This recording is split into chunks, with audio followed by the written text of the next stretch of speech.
चंद लम्हों बाद अंदरूनी दरवाज़ा खुला और एक लंबे कद और भारी जिस्म का आदमी अंदर दाखिल हुआ। उसने जीन्स की चुस्त पतलून और गहरे कलर की शर्ट पहन रखी थी। शक्ल सूरत से वो ज़ेरे ज़मीन दुनिया का कोई नामवर बदमाशी नजर आता था। उसके चेहरे पर जख्मों के कई मुंदमिल निशानात थे। आप प्रिंस हैं? आने वाले ने इमरान को गौर से देखते हुए कहा, क्योंकि इमरान सोफे पर बैठ गया था जबकि जोसेफ उसकी साइड पर बड़े चौकन्ने अंदाज में खड़ा हुआ था। हाँ, क्या तुम मैग हो? इमरान ने बैठे बैठे जवाब देते हुए कहा। हाँ, मेरा नाम मैग है, आने वाले ने कहा, और फिर वह इमरान के सामने वाले सोफे पर बैठ गया। क्या तुम्हारे ज़रिए ऑस्टन से बात हो सकती है? इमरान ने कहा। हाँ, लेकिन वो खुद किसी से बात नहीं करता, उसके सारे मामलात मैं ही डील करता हूँ। आप मुझे बताएं कि आप कितने आदमियों का खात्मा कराना चाहते हैं? 2 आदमी हैं, जिनमें से एक का नाम टाइगर है और दूसरे का नाम जवाना। मैग बेख्तियार उछल पड़ा। क्या मतलब? ये दोनों तो? मैग ने बेख्तियार कहा, लेकिन फिर फिक्रा मुकम्मल करने से पहले ही वो रुक गया। तो इमरान बेख्तियार हंस पड़ा। यही कहना चाहते हो ना कि उन दोनों पर तुम्हारे आदमी पहले ही हमला कर चुके हैं और वो दोनों इस वक्त अस्पताल में हैं? इमरान ने हंसते हुए कहा। आप कैसे जानते हैं ये सब कुछ? कौन है आप? मैग ने होंठ चबाते हुए कहा। मुझे मालूम है कि तुम्हारा नाम ऑस्टन है और तुमने यहाँ कातिलों का एक बड़ा ग्रुप बनाया हुआ है, लेकिन क्लब में तुम मैग के नाम से बैठते हो। और ये भी सुन लो कि मेरा नाम अली इमरान है और टाइगर मेरा शागिर्द है और जवाना मेरा साथी। अगर तुम अपनी हड्डियां तोड़वाना पसंद ना करो तो फिर खुद ही बता दो कि तुम्हें किस पार्टी ने इस काम के लिए हायर किया था। इमरान का लहजा बेहद सर्द था। मैग हैरत से आंखें फाड़े इमरान को इस तरह देख रहा था जैसे किसी इंसान को जिंदगी में पहली बार देख रहा हो। तुम क्या वाकई तुम अली इमरान हो? हाँ, और मैंने अपना तारुफ इसलिए करवाया कि तुम टूट फूट से बच सको, इमरान ने कहा। तो ये बात है। बहरहाल मेरे तसव्वुर में भी ना था कि तुम इस तरह यहाँ मेरे पास आ सकते हो। ये भी दुरुस्त है कि मेरा नाम वाकई ऑस्टन है, लेकिन तुम्हें इस बात का भी ख्याल रखना चाहिए कि तुम मेरे ऑफिस में हो और कोई भी पेशावर कातिल अपनी पार्टी के बारे में कुछ नहीं बता सकता। देखो ऑस्टन, आखिरी बार कह रहा हूँ कि पार्टी का नाम बता दो और फिर मुझे कन्फर्म करा दो, वरना मैं तुम्हारे साथ सिर्फ इतनी रियायत कर सकता हूँ कि तुम्हें जिंदा वापस जाने की इजाज़त दे दूँ, क्योंकि तुम्हारे खिलाफ मेरे पास कोई बुकिंग नहीं और मैं ख्वामखा किसी को हलाक नहीं करता। ओके, ठीक है, अगर तुम बज़िद हो तो ठीक है, हम वापस चले जाते हैं। इमरान ने उठकर खड़े होते हुए कहा तो ऑस्टन की आंखों में फातिहाना चमक उभर आई। वह भी उठकर खड़ा हो गया। अपनी ज़िंदगी को मेरी तरफ से तोहफा समझना, वरना यहाँ सिर्फ मेरी उंगली की मामूली सी हरकत से तुम दोनों बेजान हो सकते हो, ऑस्टन ने फातिहाना लहजे में कहा। लेकिन फिर इससे पहले कि उसका फिक्रा मुकम्मल होता, इमरान का बाजू घूमा और ऑस्टन बुरी तरह से चीखता हुआ उछलकर पहले मेज से टकराया और फिर पलटकर नीचे गिरा। नीचे गिरते उसने उठने के लिए जिस्म को समेटा ही था कि इमरान का पैर उसकी गर्दन पर पहुंच गया और दूसरे लम्हे ऑस्टन का सिमटता हुआ जिस्म एक झटके से सीधा हो गया। उसका चेहरा इंतहाई तेजी से बिगड़ता चला जा रहा था। इमरान ने पैर का रुख थोड़ा सा वापस मोड़ा तो ऑस्टन का इंतहाई तेजी से बिगड़ता हुआ चेहरा नॉर्मल होने लगा। उसकी हलक से निकलने वाली खुरखुराहट की आवाज़ें भी अब मध्यम होने लग गई थीं।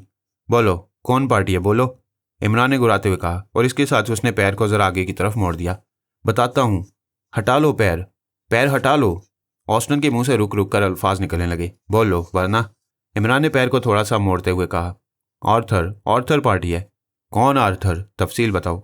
ऑर्थर असलहे का स्मगलर है। शॉन प्लाजा में उसका ऑफिस है, इंटरनेशनल इंपोर्ट एक्सपोर्ट के नाम से। अब बोलो, तुम जिंदा रहना चाहते हो या नहीं? हाँ, मैं तुमसे मुकाबला नहीं कर सकता, मैं नहीं कर सकता, ऑस्टन ने रुक रुक कर कहा तो इमरान ने पैर हटा लिया। तुमने देख लिया कि यह मामूली सा अजाब भी किस कदर खौफनाक है।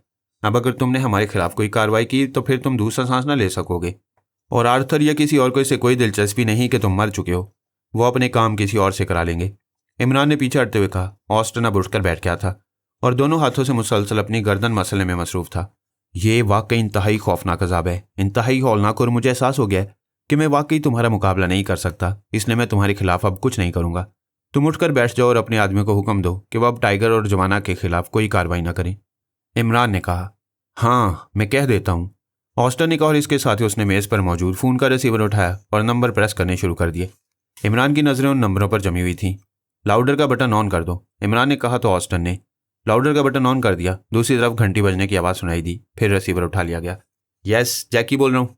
मैग बोल रहा हूँ, जैकी। यस बॉस, हुक्म। टाइगर और जमाना के बारे में क्या रिपोर्ट है?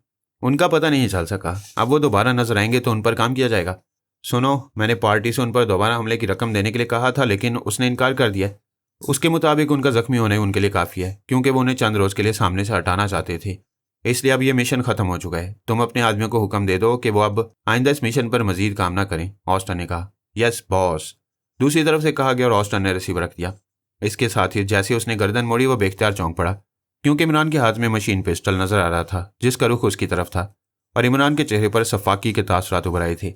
ये क्या मतलब? तुमने तो कहा था कि तुम मुझे कुछ नहीं कहोगे। तुमने मेरे साथियों पर कातिलाना हमला कराया है, इसलिए तुम्हारी मौत लाजमी हो चुकी है। इमरान ने कहा और इसके साथ ही तड़तड़ाहट की आवाज़ के साथ ही मशीन पिस्टल से गोलियां निकली और उठने की कोशिश करता हुआ ऑस्टन हल्की सी चीख मारकर सोफे पर ढेर हो गया और चंद लम्हे तड़पने के बाद साकित हो गया। आओ, इमरान ने मशीन पिस्टल वापस जेब में डालते हुए कहा। बॉस, बाहर मौजूद अफराद ने अगर अंदर झांक लिया तो गड़बड़ हो जाएगी, जोसेफ ने कहा। हाँ, उन चारों का तुमने खात्मा करना है, इमरान ने कहा तो जोसेफ ने इस बात में सर हिला दिया और फिर वह दरवाज़ा खोलकर बाहर आ गए। राहदारी में वो चारों मुसल्लह अफराद बड़े इत्मीनान भरे अंदाज में खड़े थे। अचानक जोसेफ ने बैक वक्त दोनों रिवॉल्वर होलिस्टर से खींचे और फिर इससे पहले कि वो चारों संभलते या कुछ समझते, खौफनाक धमाकों से राहदारी गूंज उठी और वो चारों इस तरह चीखते हुए उछलकर नीचे गिरे जैसे जहरीली दवा छिड़कने से हशरातुल अर्ज नीचे गिरते हैं और चंद लम्हे तड़पने के बाद साकित हो गए। इमरान इत्मीनान से चलते हुए आगे बढ़ा और फिर लिफ्ट के जरिए वो ऊपर पहुंच गया। राहदारी से गुजरकर वो हॉल में पहुंचे और फिर इसी तरह इत्मीनान से चलते हुए हॉल के मेन गेट से बाहर आ गए। अब कहाँ चलना है? क्या ऑर्थर के पास? जोसेफ ने कार में बैठते हुए कहा। क्या उस ऑर्थर को तुम उठाकर राना हाउस ले आ सकते हो? उससे तफसील से पूछगिछ करनी पड़ेगी, इमरान ने कार आगे बढ़ाते हुए कहा और जोसेफ ने इस बात में सर हिला दिया। ऑर्थर अपने ऑफिस में मौजूद था कि दरवाज़ा खुला और टोनी को अंदर आता देखकर वो बेख्तियार चौंक पड़ा। तुम इस तरह अचानक? ऑर्थर ने चौंक कर हैरत भरे लहजे में कहा। जल्दी उठो और मेरे साथ चलो, टोनी ने कहा तो आर्थर बेख्तियार उछल पड़ा। क्या मतलब, क्या हुआ और कहाँ जाना है? आर्थर ने हैरत भरे लहजे में कहा। तुम्हारे इस ऑफिस का इल्म ऑस्टन को था और ऑस्टन हलाक हो चुका है और उसे हलाक अली इमरान ने किया है, इसलिए अब वो यहाँ पहुंचेंगे और तुम उनके एक बार हत्थे चढ़ गए तो फिर तुम्हारा बचना मुहाल है, टोनी ने जवाब दिया तो आर्थर का चेहरा हैरत की शिद्दत से बिगड़ गया। ऑस्टन को हलाक कर दिया गया है? कैसे? ये कैसे मुमकिन है? आर्थर ने कहा। तुम यहाँ से तो चलो, इसीलिए तो मैं खुद आया हूँ, किसी महफूज जगह पर पहुंचकर तफसील से बातें हो जाएंगी, टोनी ने कहा। अच्छा आओ, आर्थर ने कहा और थोड़ी देर बाद वह दोनों अलहदा कारों में सवार सड़क पर आगे बढ़े चले जा रहे थे। आगे आर्थर की कार थी जिसे आर्थर खुद चला रहा था, जबकि उसके पीछे टोनी की कार थी जिसे टोनी चला रहा था। थोड़ी देर बाद दोनों कारें एक रिहायशी कॉलोनी में दाखिल हुई और फिर आर्थर की कार एक कोठी के बड़े फाटक के सामने रुक गई। टोनी ने भी अपनी कार उसके पीछे रोक दी। आर्थर ने मखसूस अंदाज में 3 बार हॉर्न दिया तो छोटा फाटक खुला और एक आदमी बाहर आ गया। बड़ा फाटक खोलो जेकब, आर्थर ने तेज लहजे में कहा। यस बॉस, उस आदमी ने कहा और तेजी से वापस मुड़ गया। चंद लम्हों बाद बड़ा फाटक खुला और आर्थर कार अंदर ले गया। उसके पीछे टोनी भी कार अंदर ले गया। यह मेरा खास अड्डा है, इसका इल्म मेरी ज़ात के अलावा और किसी को नहीं, आर्थर ने कार से उतरकर टोनी से कहा। ठीक है, आओ अब तफसील से बात हो सकती है, टोनी ने सर हिलाते हुए कहा और फिर वह दोनों एक बड़े से कमरे में जिसे सिटिंग रूम के अंदाज में सजाया गया था आकर बैठ गए। उसी लम्हे फाटक खोलने वाला अंदर आया तो उसके हाथ में ट्रे थी जिसमें एक बोतल और 2 जाम रखे हुए थे। उसने बोतल और जाम मेज पर रखे और फिर वापस चला गया। आर्थर ने बोतल का ढक्कन हटाया और दोनों जाम भरकर उसने बोतल वापस मेज पर रख दी। ये लो पियो, खसूसी है, और मुझे बताओ कि यह सब क्या चक्कर है, आर्थर ने मुस्कुराते हुए कहा तो टोनी ने एक जाम उठाया और घोंट लेकर वापस मेज पर रख दिया। मैं ऑस्टन से मिलने उसके क्लब गया तो मुझे अली इमरान अपने साथ ही अफ्रीकी हबशी के साथ क्लब से बाहर आता हुआ दिखाई दिया। मैं उन्हें देखकर बेहद हैरान हुआ। वो कार में बैठकर चले गए तो मैं अंदर गया। काउंटरमैन ने मुझे बताया कि ऑस्टन स्पेशल ऑफिस में है। चूंकि मेरे और ऑस्टन के ताल्लुकात ऐसे हैं कि मुझे इजाज़त लेने की ज़रूरत नहीं, इसलिए मैं उसके स्पेशल ऑफिस गया। लेकिन स्पेशल ऑफिस की राहदारी में पहुंचने पर मैं ये देखकर उछल पड़ा कि वहाँ उसके चारों मुसल्लह साथियों की लाशें पड़ी थीं। मैं अंदर स्पेशल ऑफिस गया तो वहाँ ऑस्टन की लाश मिली। उसे भी दिल पर गोलियां मारी गई थी। ऑस्टन का लिबास इस तरह मसला हुआ था कि मैं समझ गया कि इमरान ने उस पर अपने मखसूस अंदाज में तशद्दुद किया है, और चूंकि ऑस्टन के आदमियों ने टाइगर और जवाना की कार पर बम मारा था और वह जख्मी हो गए थे, इसलिए अली इमरान खुद हरकत में आ गया। उसे बहरहाल ये आसानी से मालूम हो सकता था कि यह कार्रवाई ऑस्टन की है, और उसने ऑस्टन से ये बात पूछनी थी कि टाइगर और जवाना पर हमला किस पार्टी ने कराया, और वो शख्स ऐसा है कि उसके सामने कोई ज़्यादा देर नहीं ठहर सकता, और ऑस्टन ने लाजमन उसे तुम्हारे बारे में बताया होगा, इसलिए उसने ऑस्टन को हलाक कर दिया कि वह तुम्हें इतला न दे सके। और चूंकि ऑस्टन तुम्हारे इस प्लाजे वाले ऑफिस के बारे में जानता था, इसलिए इमरान तुम्हारे इस ऑफिस पर रेड करेगा या अपने साथियों के जरिए तुम्हें अगवा कराएगा ताकि तुमसे पूछगिछ कर सके कि तुमने ऑस्टन को टाइगर और जवाना के कत्ल की टिप क्यों दी थी। इसलिए मैं वहां से सीधा तुम्हारे पास पहुंचा और तुम्हें उठाकर यहाँ ले आया, टोनी ने पूरी तफसील से बात करते हुए कहा। वेरी सैड, ये तो वाकई इंतहाई तेज़ लोग हैं, लेकिन वो मुझसे क्या पूछेगा? मेरा बज़ाहिर तो किसी जुर्म से कोई ताल्लुक नहीं, असली का काम भी खुफिया तौर पर होता है, आर्थर ने कहा। अगर तुम उसके हाथ लग गए तो फिर वो खुद ही सब कुछ मालूम कर लेगा। मैंने तो इसलिए तुम्हें मना किया था कि तुम खामोश रहो, लेकिन तुमने जिद कर ली, टोनी ने कहा। मुझे क्या मालूम था कि वो लोग ऑस्टन तक पहुंच जाएंगे और उसे हलाक कर देंगे। हालांकि मुझे अब तक यकीन नहीं आ रहा कि ऐसा हो सकता है। अगर तुमने यह सब कुछ अपनी आंखों से ना देखा होता तो वाकई मैं तुम्हारी बात पर यकीन ना करता। बहरहाल अब मुझे बताओ कि मुझे क्या करना है, आर्थर ने कहा। देखो, अब जो सूरत हाल है वो वाकई तुम्हारे लिए इंतहाई संगीन है। तुमने एक लिहाज से तो वाकई भीड़ों के छत्ते पर पत्थर मार दिया है, इसलिए अब एक ही सूरत है कि तुम उस वक्त तक अंडरग्राउंड हो जाओ जब तक ये इमरान किसी और मिशन में मसरूफ़ ना हो जाए, या फिर मुल्क से बाहर चले जाओ। मेरे नज़दीक तुम्हारे बचाव की और कोई सूरत नहीं, टोनी ने कहा। लेकिन तब तक मेरा बिजनेस तो तबाह हो जाएगा, मैं ऐसा नहीं कर सकता। अलबत्ता ये हो सकता है कि मैं अब ऑफिस ना जाऊं, मैं यहाँ से छुपकर बिजनेस को कंट्रोल करता हूँ, आर्थर ने कहा। इमरान अगर चाहे तो तुम्हें यहाँ भी ट्रेस कर लेगा, वैसे कामों का माहिर है। दूसरी सूरत यह है कि तुम खुद इमरान से बात कर लो और उसे बताओ कि उस्ताद कालू तुम्हारा वाकिफ था। उसने तुम्हें कॉल करके तुमसे टाइगर और जवाना के खिलाफ मदद चाहिए, जबकि तुम्हें मालूम ही ना था कि ये कौन लोग हैं, इसलिए तुमने ऑस्टन से बात कर ली। फिर मेरा हवाला देना कि अब टोनी ने मुझे बताया कि इस तरह मामलात शायद हल हो जाएं, टोनी ने कहा। क्या वो मेरा पीछा छोड़ देगा, आर्थर ने कहा। अगर तुम उसे किसी तरह यकीन दिला दो कि तुम्हें बराह रास्त किसी बात का इल्म ही नहीं है, टोनी ने कहा। लेकिन अगर उसने पूछ लिया कि मुझे कैसे इस बारे में इल्म हुआ तो फिर, आर्थर ने उलझे हुए लहजे में कहा। कुछ ना कुछ तो बताना पड़ेगा, टोनी ने कहा। नहीं, इस तरह बात नहीं बनेगी। ठीक है, मैं तुम्हारी बात पर अमल करता हूँ। मैं ऑफिस में नहीं बैठता और किसी को यहाँ के बारे में इल्म नहीं। इमरान खुद ही थक कर खामोश हो जाएगा, आर्थर ने कहा। ठीक है, ऑफिस की निस्बत तुम यहाँ ज़्यादा महफूज हो, टोनी ने कहा। तुम्हारा शुक्रिया कि तुमने बर वक्त मेरी इमदाद की, आर्थर ने कहा तो टोनी मुस्कुराता हुआ उठ खड़ा हुआ। तुम मेरे दोस्त हो और मुश्किल वक्त में दोस्तों की मदद तो की जाती है, टोनी ने मुस्कुराते हुए कहा तो आर्थर भी उठ खड़ा हुआ। उसने बड़ी गर्मजोशी से टोनी से मुसाफिया किया और फिर उसे बाहर कार तक छोड़ने गया। जब टोनी कार में सवार होकर कोठी से बाहर चला गया तो आर्थर वापस मुड़ा और फिर वह कोठी के एक खुसूसी कमरे में पहुंच गया। उसने एक अलमारी खोली और उसमें मौजूद एक सुरख रंग का फ़ोन पेस उठाकर बाहर निकाला और इसका प्लग सॉकेट में लगाकर उसने रिसीवर उठाया और तेज़ी से नंबर डायल करने शुरू कर दिए। राब्ता कायम होते ही मर्दाना आवाज़ सुनाई दी। बोलने वाले का लहजा क्रीमी था। आर्थर बोल रहा हूँ पाक एशिया से। तुम, क्या हुआ, कैसे स्पेशल कॉल की है? दूसरी तरफ से चौंक कर पूछा गया तो आर्थर ने सारी तफसील दोहरा दी। उसने टोनी से होने वाली बातचीत भी दोहरा दी। पाक एशिया सीक्रेट सर्विस तुम्हारे खिलाफ काम कर रही है? ओह वेरी बैड, दूसरी तरफ से चौंक कर कहा गया। सीक्रेट सर्विस नहीं जनाब, उसके लिए काम करने वाले एक आदमी जिसका नाम अली इमरान है वो कर रहा है। चूंकि हमारे खुफिया गोदाम टागोरा में है और उस्ताद कालू हमारे वहाँ के सेटअप का इंचार्ज है, इसलिए मैंने सोचा कि अगर ये लोग उस तक पहुँच गए तो हमारे खुफिया गोदाम ओपन हो जाएंगे। इसलिए मैंने उनके खात्मे का टास्क दे दिया, लेकिन इसके नतीजे में ये आदमी हरकत में आ गया। अब आप मुझे बताएं कि मुझे क्या करना चाहिए, आर्थर ने कहा। तुमने बहुत बड़ा मसला खड़ा कर दिया आर्थर। बहरहाल घबराने की ज़रूरत नहीं है, हम सब कुछ संभाल लेंगे। तुम इस वक्त कहाँ मौजूद हो? दूसरी तरफ से कहा गया तो आर्थर का चेहरा उसकी बात सुनते ही बहाल हो गया। उसने कोठी नंबर और कॉलोनी के बारे में तफसील बता दी। ओके, पाक एशिया के दारुल हुकूमत में हमारे खास आदमी रॉबर्ट है, मैं उसे हदायत देकर तुम्हारे पास भेज रहा हूँ। वह तुम्हें जो हदायत दे तुम उस पर अमल करना, फिर तुम पर कोई हाथ न डाल सकेगा, आर्थर ने मुतमईन लहजे में कहा। वो भी थोड़ी देर बाद तुम्हारे पास पहुंचेगा, डोंट वरी, दूसरी तरफ से कहा गया और उसके साथ ही राब्ता खत्म हो गया। तो आर्थर ने रिसीवर रखा और प्लग सॉकेट से निकालकर उसने फ़ोन को लपेटकर वापस अलमारी में रख दिया।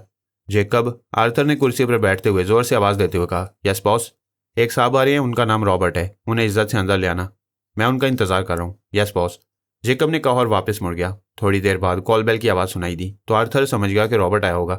फिर थोड़ी देर बाद मुलाजिम जेकब के साथ एक लंबे कद और भारी जिस्म का आदमी अंदर दाखिल हुआ।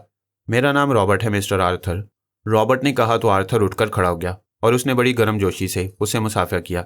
बैठो, मैं तुम्हारा इंतज़ार कर रहा था। पहले बताओ क्या पीना पसंद करोगे? कुछ नहीं, क्योंकि मुझे वापस जाना है। अच्छा, फिर ये बताओ कि मेरे लिए चीफ ने क्या हदायत दी है? ये कोठी मुझे खाली सी दिखाई दे रही है, क्या यहाँ इस मुलाजिम के अलावा और कोई नहीं? रॉबर्ट ने उसकी बात का जवाब देने की बजाय इधर उधर देखते हुए कहा।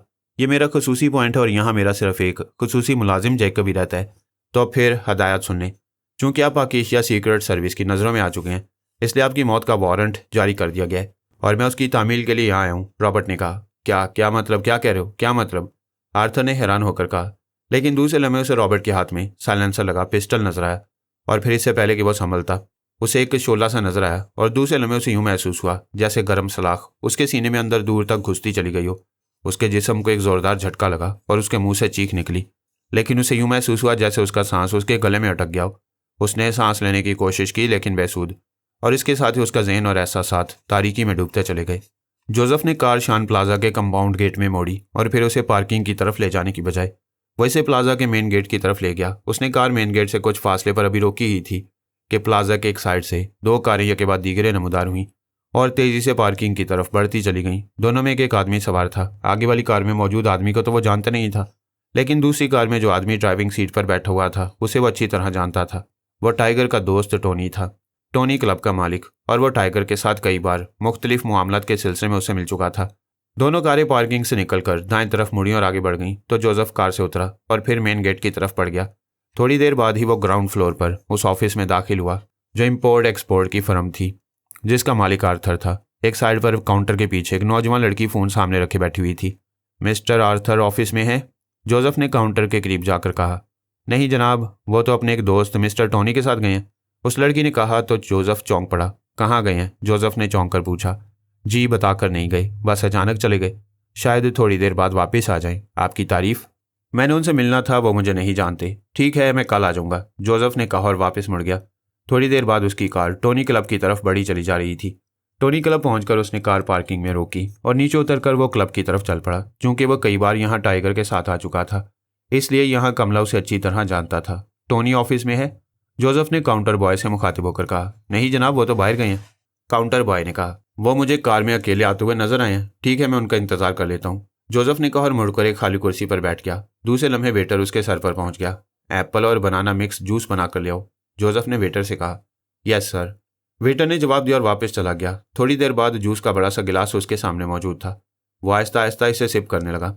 एक गिलास पीने के बाद जब टोनी वापस न आया तो उसने कुछ देर ठहर कर वेटर के एक और गिलास लाने का कहा और वेटर ने जूस का दूसरा बड़ा गिलास लाकर उसके सामने रख दिया।